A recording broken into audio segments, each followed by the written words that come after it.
Hey everyone, Jim here. Today I'm out on the back porch because I'll be honest, I was trying to write about this topic and I realized that I have a lot of work to do as a writer because I was all over the place. I have so many thoughts to share on this topic, and thus we'll be really doing a series of vlogs over the next few months leading up to my TED Talk on this topic. And the TED Talk will take place in March of 2014. The topic is time and the fact that it is our number one resource while we're here on this earth. And I'm really excited about it. I'm very passionate about it. I feel like the last 4 to 5 years, I've learned a whole lot about time and how to really be a steward of it in a way that I wish I would have known much before I started to get into the studying and the researching and then the honing of my skills in relation to this topic.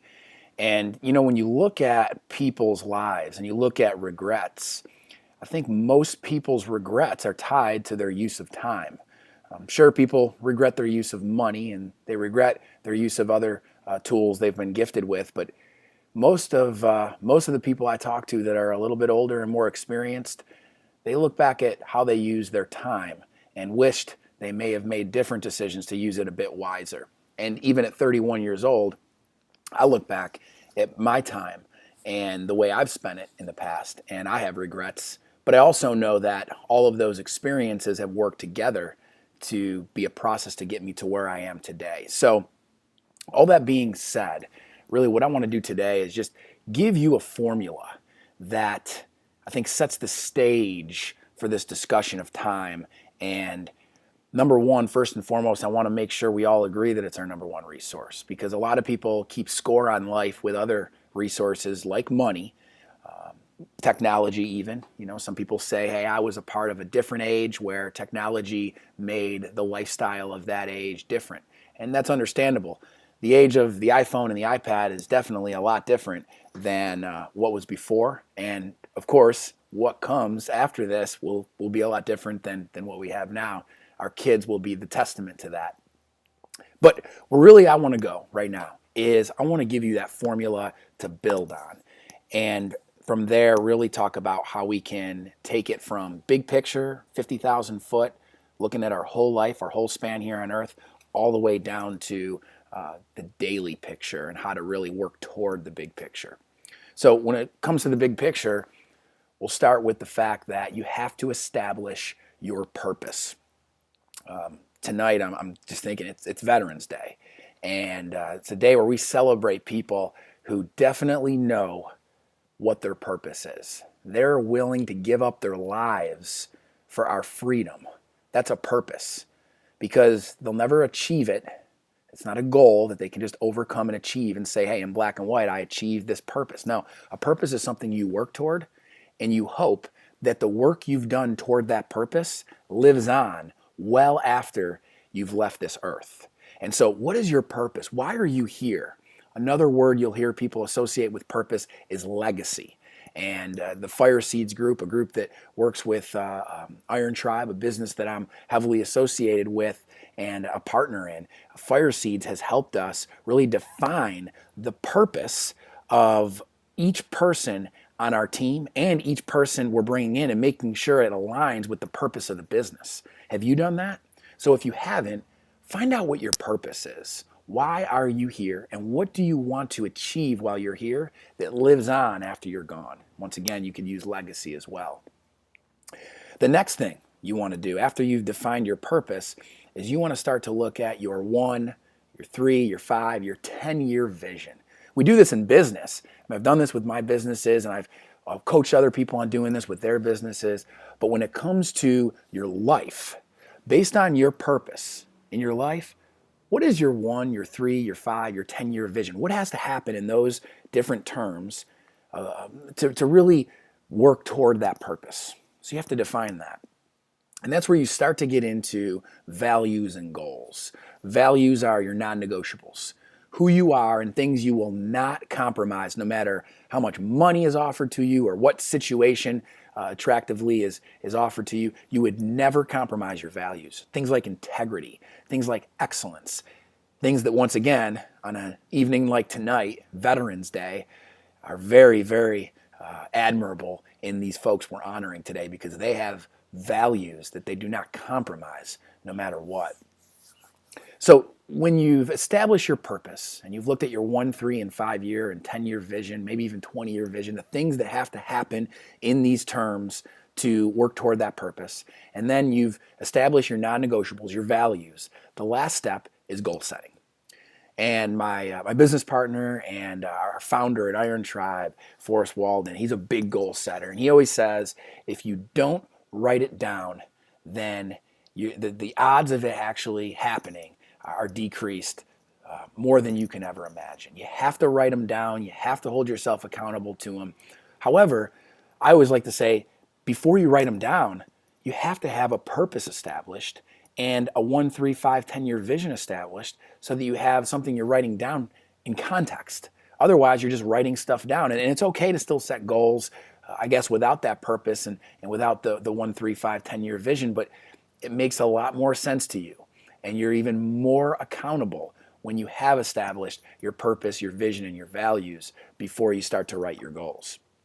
So as you write goals, this is where it starts to get more granular. This is where you start to look at what has to happen today, what has to happen this week, what has to happen this month, what has to happen this quarter, this year to meet my vision. And then your vision feeds your purpose. And it really becomes an intentional lifestyle that less than 1% of the people around you are living out. This is where you start to really consider why you're here, what you want to have your life stand for. This is really important stuff. There's nothing more important that you could be listening to or watching right now. And I want you to give me feedback on this stuff, whether it's if you know me personally and you want to text me, email me, call me, you're more than welcome to do that. Or if it's right here on the blog, you want to leave a comment below, or if it's posted on social and you're watching this through a social media channel, make a comment there. But I want to hear your feedback, because I don't think there's anything more important you could be talking about than what you want your life to stand for. This is eternal thinking. And of course, for me, my purpose, because I am a Christian, has to do with the fact that I believe my purpose and all of our purposes are to be able to leave a legacy that glorifies God and shares His love with as many people as possible. And from that purpose, I'm able to set a vision that has to do with my family, with my businesses, with myself personally, that has all to do with that purpose. And then off of that vision, I'm able to goal set in a way where I'm not compromising my personal values, but I'm able to really set goals based on the vision that leads to the purpose. That's my personal example for you to have and really associate with from a big picture. And so you have to establish those things. You have to set yourself some goals. And over the past 5, 6 years, I've grown a lot, really learning that if you don't do these things intentionally, it's going to be tough to really leave something that is bigger than you. And everybody wants to be a part of something naturally that's bigger than themselves, that has to do with a group of people. That's why Iron Tribe has been so successful, because it's something that's about the group, the tribe, and not one person. And so in your life, the only way to do that is to take this purpose, this vision, these goals, these values, and sum them up. Think of it as a mathematical formula of addition within parentheses. Inside of those parentheses, you have purpose, vision, values, and goals. You sum them up, and then outside of the parentheses, you're going to multiply it by people. This is where exponential growth can occur. How many people can you share your purpose, vision, values, and goals with? Can you pour into and help them with theirs? Based on that, you're able to clone yourself. It's crazy. I've recently been getting into reading books outside of my faith, more scientific, futuristic, technological, and just being around entrepreneurs from all over the country who have different beliefs and are studying different authors. It's really opened my mind and given me a chance to challenge myself on my faith, but also to learn more about what could happen in the future based on science and technology. And two books that I've read that really have hit me are Abundance by Peter Diamandis, a great book about how bright the future could really be. Highly recommend you read it. And the other book is The Age of Spiritual Machines, which was written by Ray Kurzweil over a decade ago. Then he wrote another one less than 5 years ago called The Singularity is Near. And these books have really talked about the amazing capabilities of science and technology. But you know what I'm here to tell you? This talk has nothing to do with science or technology, except that technology can allow you to spread your purpose, your vision, your values, and your goals faster and more frequently than ever before. That's where technology is involved in this.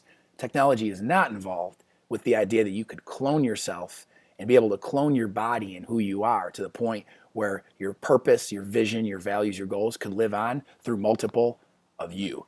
There's not going to be any cloning effect that is ever going to be able to clone your personality, your soul, and who you are.